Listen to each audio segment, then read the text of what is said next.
Hi guys, this is Straitjackets, and we are playing Criminal Case, but it's not the past. Case 45, Doctor Interrupted. Let's watch chapter 3, and Dick is trapped in an asylum, and they mistook you for a patient, and now he's in a straitjacket. Just shake your hands and put your dominant arm above your head, and that's how you free your arms. And I don't know what else, what next comes when you have to escape a straitjacket. I don't know, I see some escape artists do that, so I might be wrong. So I know they shake their arms and then they put their other arm then above their head, and that's how they free their arms. So hello, medic. Yeah, oh thank God, I'm at Griffin Sanctuary. They mistook me for a patient and they won't let me leave. What? Dick, hold on, we're on our way. Okay, then. Oh, thank God. There, tell these people who I am. Of course, Dick, don't worry, we'll get you out of here.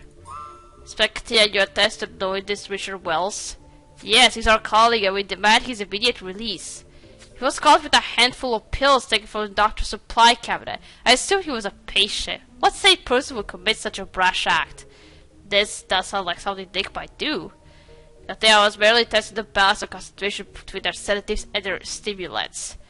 The samples I tried were of excellent quality. I've only noticed a few heart palpitations and my hands are shaking just a little more than... Dick, ask our nurse to take that straitjacket off you and go back to the airship, please. I'll let you go, but next time I won't be so lenient. I'm still in charge here despite what that fake Dr. Blackmore believed.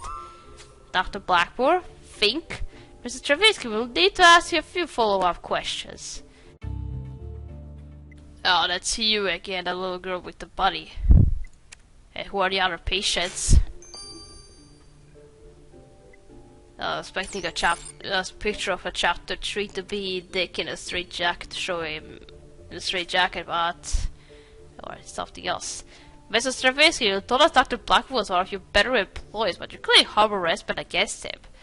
I never should have run my blasted tongue off when you were near, Spectre. But if you must know, Dr. Blackmore got ambitious about his station. He continually questioned my decisions and undermined my authority in petty ways. He sold the mushrooms from the kitchen knowing I loved them. He also trampled the flower bed I had just planted the day before. He said it would take over one day. Just imagine this insignificant speck who couldn't even beat me at chess thought he would overtake me. I told Dr. Blackmore he would only be director of Griffin Sanctuary over my dead body, and he said he'd make sure I kept that promise. So there are murder threats between you. I hope you didn't act on them. I did a murder discovery, but now he's in no place to challenge anyone's authority. Who's on top now? Mr. Stravinsky, I suggest you calm down or you'll be needing a straitjacket yourself. Yeah, put it on immediately, so... What an awful man. It's hard to believe he's in charge of people's well-being. You're right, let's stay focused. We should return to the crisis, see what else we can find. Yeah, Richard, can I borrow your straitjacket so I can put it on this, angry dude? Because why not? I hate him. Alright, let's investigate, victim's office again.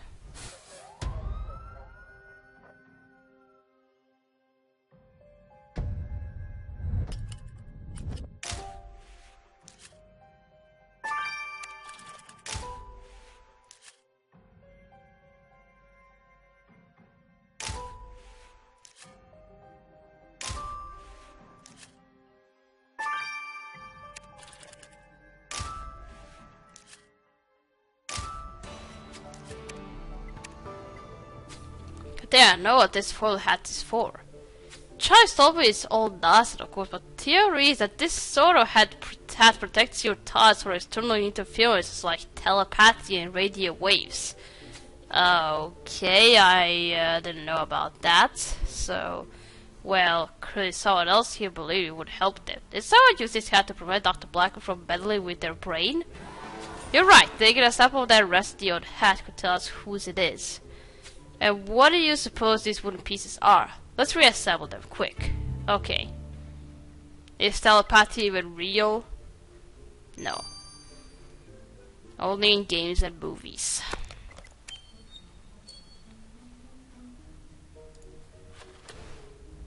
Oh dear God.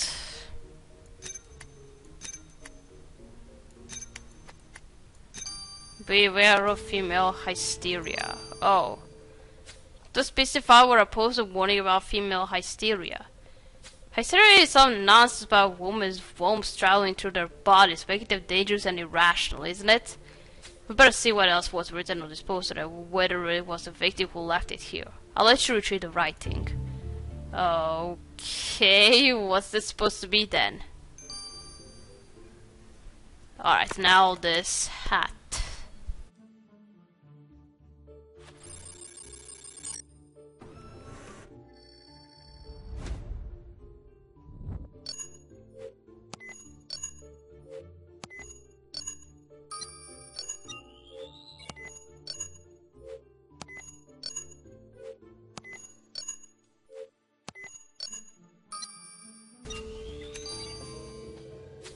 Yeah, hopefully it's up to you quick for a thief or hat with us who try to protect themselves from Dr. Blackmore.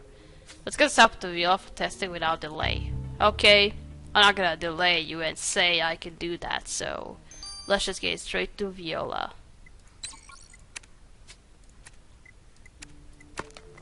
Let's see what's this about.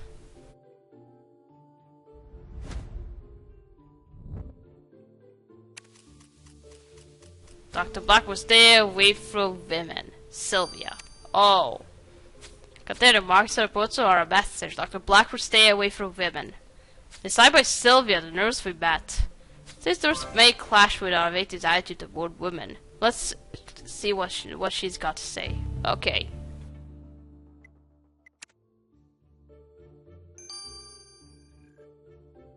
Alright, let's go talk to Sylvia again. Mrs. May, your message to Dr. Blackwood to stay away from women told us you and he had a more acrimonious relationship than you first led us to believe. Oh dear, I knew I should have said something earlier. To begin with, Dr. Blackwood was the one who made that awful poster. You could say his opinion of women was problematic. As colleagues, we were forced to cooperate, but he was especially aggressive with the women here at the asylum, and I wouldn't stand for that. Once I saw Dr. Blackwood yelling at the female patient, and he wouldn't stop. I told him that when I'm frustrated, I focus on a game of chess, a calming activity. In response, the doctor hit me and threatened to lock me in a cell. I don't wish anyone dead, but in this case, it seems to say good riddance. I understand your frustration, Mrs. May, but I hope murder wasn't your answer to his behavior. Turns out the staff is more crazy than the patients. Let's check out the clear substance. Katia, I can't believe Horatio Rochester is my biological father. Yeah, you said that a lot, so he's such a kind man. He's been so welcoming. Kind of welcoming are not the words I associate with Horatio Rochester. Viola, has he introduced you to anyone else in the family? Not yet, said they'll have to get used to the idea. But I'm sure that's soon to follow. We can start slow. I'll bet Horatio is as surprised and nervous about this whole thing as I am. Yeah, I think he's just pretending, because when the people are too nice and too kind, it's often that they are hiding something, so if you say so. Anyway, what do you got on the sample for the tinfoil hat Katria found? The sample contains sweat, and testing revealed that the sweat came from a dark-skinned male. That must mean the hat from which the sample was taken belonged to Mr. Reed. So Mr. Reed was the one using this hat to avoid the doctor's treatment. Let's go talk to him. And did it work?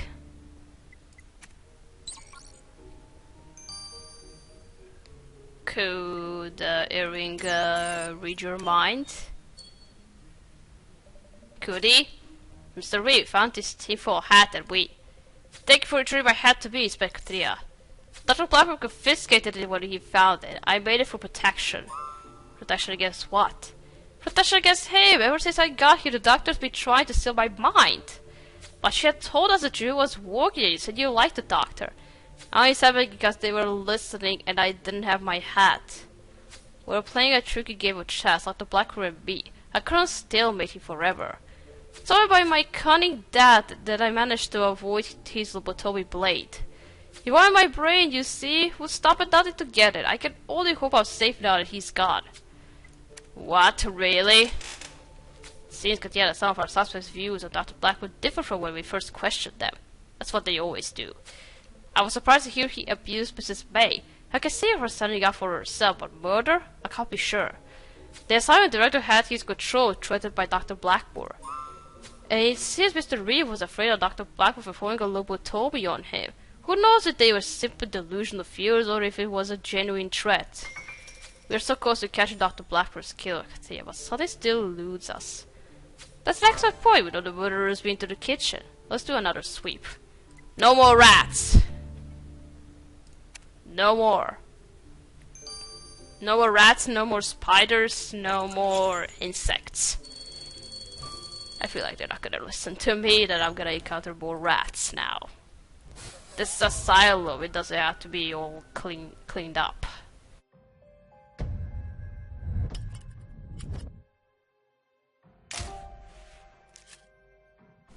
I bet it also smells funny in here.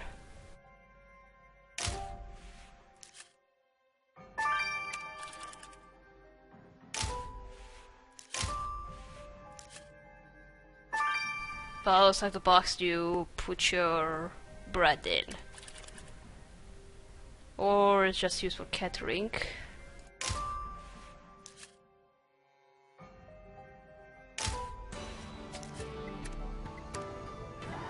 If there, that's Dr. Blackmore's name tag, and it's covered in blood. You're right, it's possible our killer dropped a name tag here after the murder. Getting a sample of these bloody fibers caught in the task class will bring us close to catching our killer. If you want to unlock this bread box, do go ahead. And why would it be locked up? Are some patients obsessed with bread that that's why you put a lock on it? Maybe, I'm just guessing it.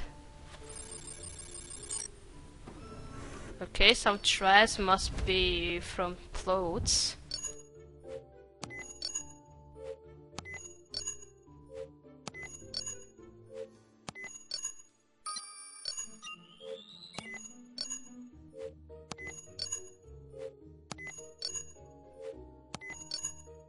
So close to each other.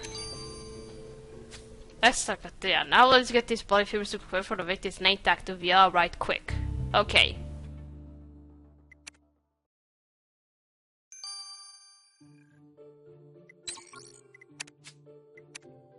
Alright, now the locked bread box.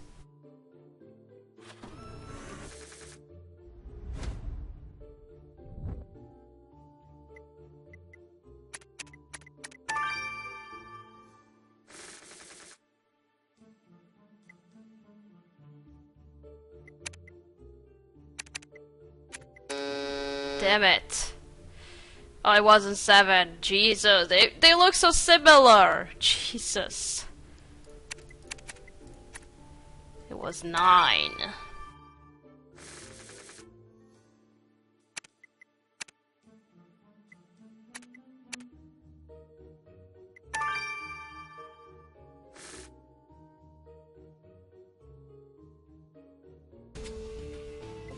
And it's a bottle. There, I got the bread box open and inside was a bottle of conductive gel. As the label stipulates, conductive gel is used in electroshock therapy, but what's it doing in the kitchen? Oh, it must have been used by the killer, right? You reckon the killer must have hidden it here after killing Dr. Blackwood with the electroshock machine. Let's add this bottle to the lab. Time is ticking and we got a murderer to catch. Okay. I want to say murder to solve, but murderer to catch. 15 hours. Let's first check out the bloody fibers. Viola, what have you discovered by testing the bloody fibers on the victim's name tag? Well, they have summarized the blood of the fibers is the victim's. However, clearly some of the blood from the fibers revealed that their original color is blue. The victim was a variegated blue, which means your killer is wearing blue. Indeed, the other killer will be as blue as their clothes when we finally catch them. Oh, so it's actually blue. Who could it be? I don't know. I didn't check suspects. Well, the bottle of conductive gel you said was conducive to learning more about your killer. Great, do tell us, Viola. As you guessed, this bottle contains a very gel used on the victim. But on the outside of the bottle I found traces of a salve used for treating itchy rashes. Rashes! That's how it's called. Jeez. He really had no skin or irritation of any kind, which means your killer is the one who has a rash, and they left the salve on the bottle during the murder. Well, it appears our killer is the rashes just provided another clue. They're not getting away from us now. Yeah. Oh, it's gotta be the director. I have a feeling it's him. I think we have enough evidence to catch Dr. Blackmore's killer. Let's make the arrest. It's gotta be the director then. Old fat dude. No, he's not. He's not wearing anything blue. I thought he was wearing something blue, like a tie. I don't know. I forgot. It's not Alice. He just has a skin rash, but no blue stuff. She doesn't have a skin rash. Ah, so it was one of the patients who killed him. And why did you kill him? Because all you did was just wear that helmet so it doesn't read your mind. If he could do that. The way we know you murdered Dr. Blackmore. Being an asylum patient likely means you can't fully answer for your actions, but we must take you into custody. Did you say I did a murder? Me? Do you not remember? We know you used the doctor's electroshock machine against him. We found mushroom sauce on the electroshock helmet to use, and we know mushrooms are your favorite food. Mushrooms are squishy and delicious, but they don't make me a killer. You also found your rash cream on the bottle of electroshock gel you used on Dr. Blackmore when you killed him. Maybe it was someone else's rash cream. Lots of us here have skin problems. Mr. Reed, do you truly not recall writing a threatening chest code on Dr. Blackmore's coffee mug? Did you kill him because you were afraid he would lobotomize you? Not me! Alice! What?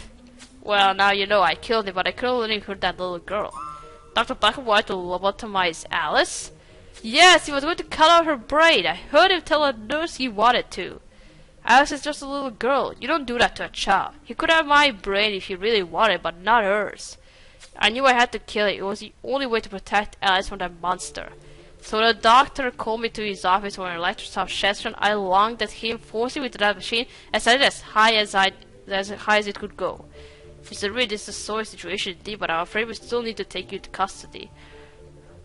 Oh my gosh. What were you thinking, Blackmore? Jeez. Why did she need a lobotomy? For what? Because her friends were animals, and why did you wanna see your brain? Wow. It's an unusual circumstance to have a mental asylum patient as a defendant. I confess I don't entirely know how to proceed. I understand Mr. Reed stands accused of murdering Dr. Erie Blackmore. Oh, I killed him, alright, Your Honor, but I had to. He was going to steal the mind of a child. Yes, the doctor's papers confirmed your statement. Lobotomy is already contagious, but to perform it on a 12-year-old is heartless and barbaric. One hopes Dr. Blackmore was the only doctor with such inclinations at the asylum, but I shall have to look into it. That said, Mr. Reed, nobody can escape the law. Forensic psychiatrists will determine if you were responsible for your actions and administer a regimen of therapy. As long as I can keep my brain, I'm okay with that. Okay, so you only killed to protect Alice. Wow. Secretary, I'm absolutely appalled at the tribute of patients and grief from the sanctuary. To hear they were going to lobotomize a child is unthinkable. And in this case, the threat of losing one's mind resulted in a loss of life and a loss of freedom. Secretary, we cannot leave things as they are. At the very least, we must rescue the child from that place. I'm counting on you. But she is a bit crazy because she talks to animals and her friends are animals. The toy animals. But I agree with Justin. We need to free her somehow from that asylum because she's like this seems like this asylum is not just another Arkham asylum. Nothing good is going to happen with patients and also doctors. Alright, we're gonna stop here. We're gonna continue playing Lost Souls number 3. So, thank you for watching. Don't forget to like this video, and I'll see you again. Goodbye!